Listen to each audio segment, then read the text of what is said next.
So I just played it, had the precision on and with flats on it, and it sounded pretty cool in the track. So I just did, and I left it with Michael. I think I did about 2 or 3 passes at it, and it was long, so you could have edited it any way you wanted to, you know.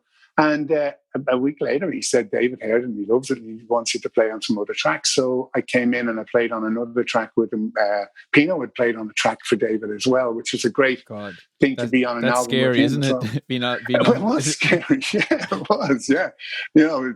Yeah, so, but it was brilliant. Like the direction was kind of that laid back behind the beat type of thing with the dull. And I really enjoyed it. It gave me a lot of scope to play around a little, you know, with it. And I think that's the thing. It's trying to play for the gig or the song, whatever it is. Sometimes people think, you know, I actually think it's cool just to play, you know, whole notes or whatever it is in the right place in the nice pocket. So I've never really felt that of pushing things unless I think it warrants it, you know. Yeah, and I think we were talking before we came on about the harmony bass that you have. It's like a hollow body, and that's kind of something you'd pick up for those long notes and make you play completely different to your usual style. Yeah.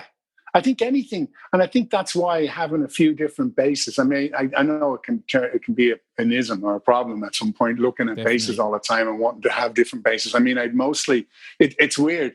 A friend of mine said to that a drummer that he knows was working with Pino, and he said, "Oh, I want to get a bass for my own studio," you know. And he said, "What would you recommend?" And he said, "Just get any precision, any make of precision, and put a set of flats on it, and it will be grand." And he's kind of right. Like, you know, if I've got an old 65 precision, which is brilliant, and it really sounds great and it feels great. But having said that, I've actually played the Chinese Squire basses or whatever with a set of flats on, and they sound great. You know, you can get a sound out of most things nowadays. I think that'll warrant it. But to get back to the harmony, I don't play upright. I have an upright here that's kind of dusty. Same, it's in the bag. Mine's even in the bag. It's gone that bad. I don't play it.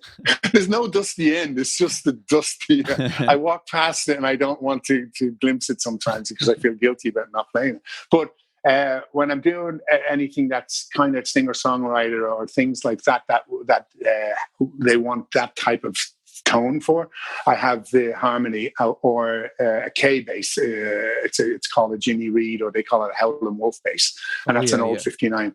Now that's brilliant as well because you can put a bit of sponge in there. You can kill the notes when you want, or the play magic with your sponge thumb. Always helps. The sponge is brilliant. It's just I love the sponge. I always go to the sponge because I love playing with the thumb and the dampen technique with the palm. A lot of the time when you have the sponge in and you can move further up the neck to get around a tone or whatever it is, you know, it just, and the notes decay really nice. Little or Aldi sponge, like which one is better for the tone? You know what? It's whatever the soundproofing in Ritz rehearsal studio sponge is. I used that one day and that seems to work for me. You know.